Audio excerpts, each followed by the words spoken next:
Uma frase resume o que está acontecendo na Rússia nesse exato momento. O impensável ficou pensável. Há 2 anos atrás, falar em Rússia sem Putin era coisa de exilado ou coisa de maluco. Hoje, jornalistas de dentro da própria Rússia pedem a renúncia do Putin publicamente sem se esconder. Cidadãos comuns falam na câmera e postam nas redes sociais o que esperam que aconteça com ele. Motoristas trocam tiros em fila de posto de gasolina no maior produtor de petróleo do planeta. E o cofre que sustentava tudo isso, o Fundo Soberano Russo, está literalmente acabando.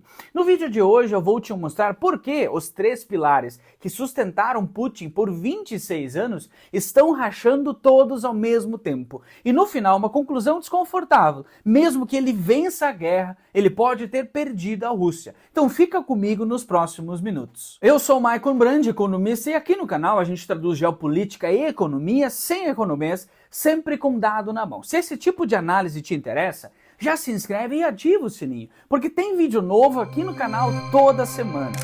Então bora, vamos lá. Deixa eu começar com algumas cenas que resumem tudo que eu vou abordar no vídeo de hoje. Dia 11 de julho, posto da Gazprom em Chelyabinsk. O motorista fura a fila do combustível. Os outros reclamam. Ele desce do carro, saca uma pistola e atira. O homem baleado foi parar no hospital. É um caso isolado? Não, muito pelo contrário. Vem sendo registradas brigas em postos se espalhando por todo o país. São Petersburgo, Ryazan, Kaliningrado, Krasnodar, gente que está esperando horas, às vezes até dias na fila para poder abastecer o carro. Tem carro morrendo na fila por falta de gasolina. Tem motorista usando binóculos para tentar enxergar quando que vai ser a vez dele de poder abastecer. E por que isso é relevante? Porque o contrato do Putin com o povo russo sempre foi um só. Abro mão da liberdade que eu entrego ordem e estabilidade para a população.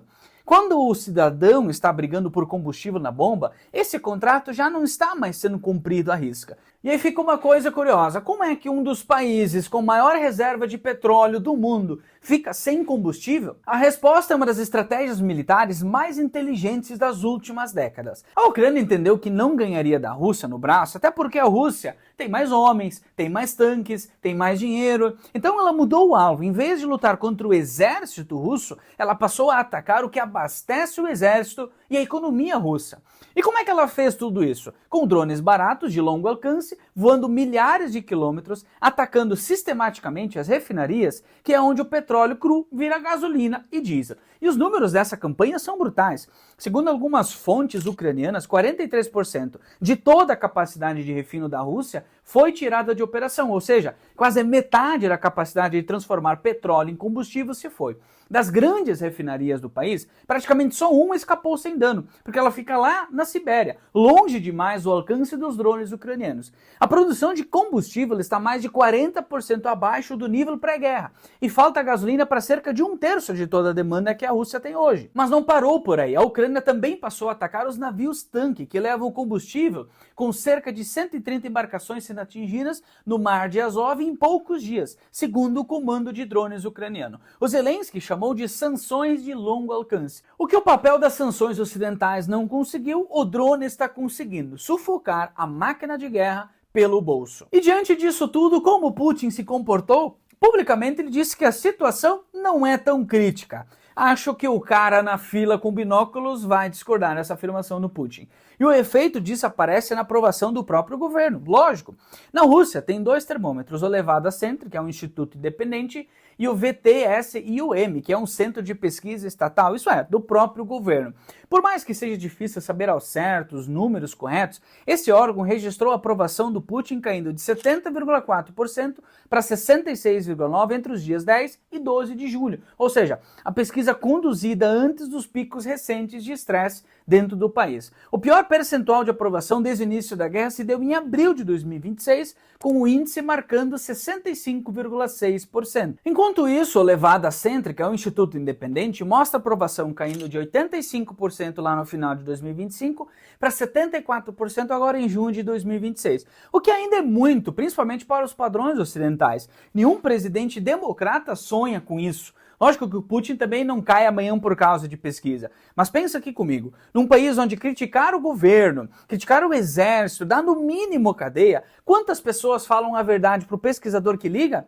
A queda que aparece na pesquisa é a ponta do iceberg. O que importa é de fato a direção, e a direção, pela primeira vez desde a guerra, é para baixo, de forma sustentada nos dois termômetros. Por trás dessa queda tem o peso de 4 anos de guerra. As estimativas independentes de baixas russas, entre mortos e feridos, passam de 800 mil. Outros apontam que as perdas chegam a 1% da população russa, ou seja, 1,4 milhão de pessoas. Novamente, difícil precisar esses dados devido ao forte controle de informações do próprio país russo. E quando a gente olha o apoio popular, percebemos uma curva reveladora. Quando a invasão começou lá em 2022, a aprovação do Putin saltou de 71% para 83% em poucas semanas. Aquele rompante e patriótico. Hoje o sentimento é outro. Cansaço. E o que é mais perigoso para o regime é quem está reclamando. Não são mais só os liberais opositores tradicionais de sempre. São blogueiros influentes, que eram ferrenhos defensores, que agora são opositores declarados, como é o caso do blogueiro russo mais emblemático, o Ilya Remeslov. Gente pró-guerra, gente pró-Kremlin, ex-defensores do regime. Teve até jornalista russo que de dentro da Rússia gravou vídeo pedindo publicamente que Putin renuncie e convoque eleições limpas se quiser evitar um conflito civil.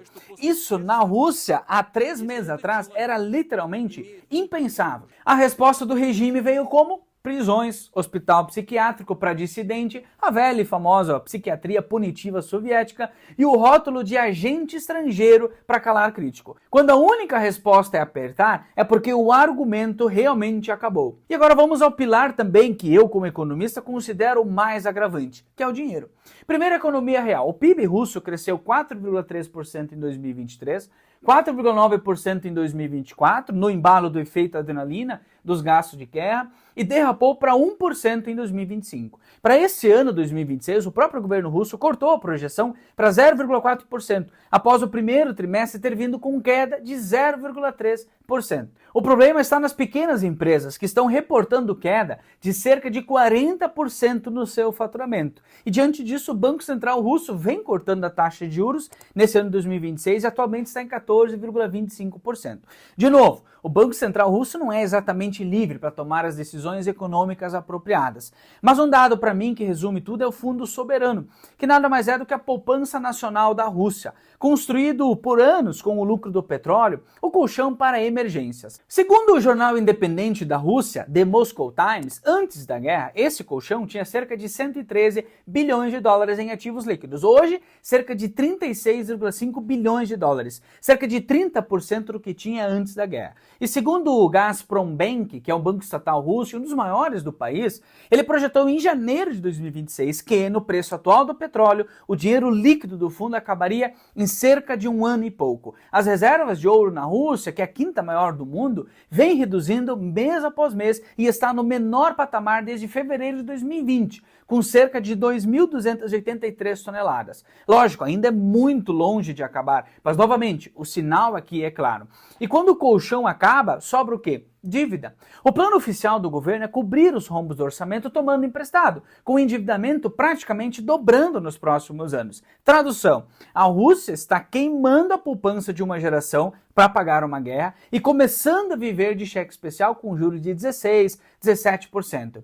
Isso não quebra o país em um mês, mas define o futuro dele por algumas décadas. E tem um terceiro pacto que está rachando, que quase ninguém comenta, o pacto com os ricos. Para entender isso, a gente precisa voltar aos anos 90. Depois do colapso da União Soviética, a Rússia virou o Velho Oeste. Se você tinha um negócio lucrativo, a máfia russa chegava e dizia, me dá 50%, ou às vezes até 100%. Não tinha Estado, não tinha justiça, não tinha proteção nenhuma. Ou o empresário morria, ou ele entregava a empresa. Quando Putin assumiu, em 1999, ele ofereceu um acordo simples para a elite empresarial. Fiquem fora da política que eu garanto a segurança de vocês. acabou a bagunça. E ele cumpriu a sua palavra. Putin esmagou o crime organizado dos anos 90 e virou o fiador da propriedade privada na Rússia. Esse foi o motivo de os oligarcas bancarem o regime por mais de 25 anos. Só que olha a ironia do momento atual. Quem ameaça o patrimônio do empresário russo hoje é o próprio Estado. Desde a guerra, o governo vem confiscando e nacionalizando empresas privadas. Levantamentos independentes falam em dezenas de bilhões de dólares em ativos que foram tomados. Algumas pessoas alegam que o Putin é a pessoa mais rica do planeta, com todos os ativos que confiscou de empresários russos que opuseram-se ao seu regime. Lá fora, os oligarcas perderam iates, mansões e contas congeladas pelas sanções. E dentro, com a crise do combustível, até a máfia do mercado negro de gasolina começa a reaparecer nos noticiários. Ou seja, o Putin vendeu segurança por mais de 25 anos e hoje não consegue entregar segurança nem para o patrimônio da elite, nem para o tanque de gasolina do povo. Quando o fiador do acordo vira o risco do acordo, quanto tempo dura a lealdade? E isso conecta com o problema que nenhum drone, nenhuma sanção e nenhum discurso resolve: a matemática da população. A população russa fez pico em 1991 com cerca de 150 milhões de habitantes. Hoje tem cerca de 143 milhões, com projeções de cair para 120 milhões ainda neste século. Mortes superam nascimentos praticamente todos os anos desde 1992. Em 2024 foram 600 mil mortes a mais que nascimentos. Em 2025, 800 mil mortes a mais que nascimentos. Em 2026, a projeção de mais uma perda líquida de habitantes de 600 mil, com uma idade média de 40,7 anos e uma natalidade no menor nível em talvez 200 anos. E a guerra jogou gasolina em tudo isso. Talvez 1 milhão e 400 mil baixas, na maioria homens jovens, e a saída de milhares de pessoas buscando uma vida melhor. Quem saiu foi o jovem qualificado, o engenheiro, o programador, o cientista. Isso tem um nome técnico: fuga de cérebros. A Rússia está perdendo ao mesmo tempo a quantidade e a qualidade da sua força de trabalho. O próprio governo russo admitiu o déficit de milhões de trabalhadores até 2030. E aí entra uma pergunta que eu me faço toda vez e talvez você que está assistindo aí do outro lado também já tenha se feito.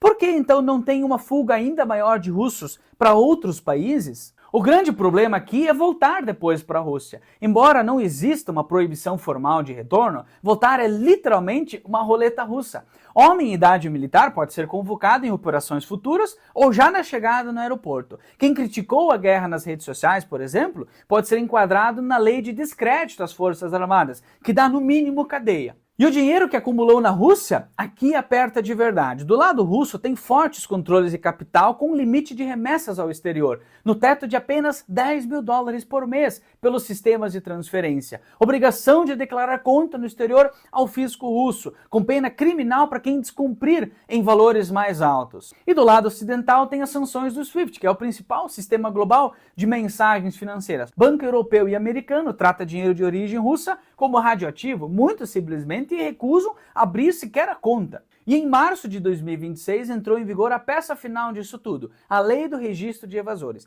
Quem está no exterior e foi enquadrado nessas leis de dissidência entra numa lista do Procurador-Geral e perde os direitos econômicos dentro da Rússia. Não pode pegar crédito, tem imóveis e veículos congelados, não pode abrir empresa, não pode nem sequer assinar uma procuração para alguém resolver as coisas na Rússia por ele. Traduzindo, o regime construiu uma jaula financeira. Quem saiu não consegue levar a vida econômica junto. Quem pensa em voltar tem medo. E o país que já sangra gente, sangra também o capital dessas pessoas. Putin já está no poder desde dezembro de 1999, já são mais de 26 anos no poder. Mais tempo do que Brezhnev na década de 80, ficou 18 anos, e atrás somente de Stalin, que ficou no poder durante 29 anos. A oposição está presa ou morta, a imprensa livre está extinta, a Constituição foi mudada para que ele possa ficar no poder no tempo que ele quiser, a eleição foi vencida com 77%, sem um concorrente real e rivais em potencial convenientemente rotulados de agentes estrangeiros,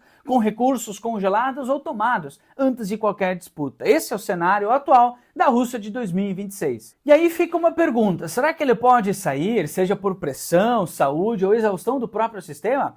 Bom, esquece a eleição competitiva. O padrão do sistema sempre foi um sucessor apontado, como o próprio Putin foi apontado pelo seu antecessor. Entretanto, o Putin nunca ungiu um herdeiro, de propósito, para não criar um certo rival. Por isso, o pós-Putin pode até ser mais imprevisível que o próprio Putin. E para a gente finalizar a conclusão mais desconfortável desse vídeo, vamos supor que o Putin vença a guerra, que ganhe território, que declare vitória, que faça desfile. O que ele vai herdar? Bom, primeiro, um país sem o fundo soberano, que eles estão gastando agora na guerra, a poupança de uma geração inteira que foi queimada. Segundo, o endividamento. A dívida está dobrando para cobrir o rombo da guerra. Terceiro, não vai ter jovens. Uma pirâmide etária de cabeça para baixo, sem os milhares de cérebros que fugiram e sem os quase 1,4 milhão de pessoas que a guerra consumiu. Reconstruir um país nessas condições não leva anos, leva décadas. A Rússia, como a gente conhecia, que era uma potência autônoma, temida, com cofre cheio de petrodólares, talvez simplesmente não exista mais. E quem lucra com tudo isso? A China, que já compra sozinha cerca de 40% da energia russa,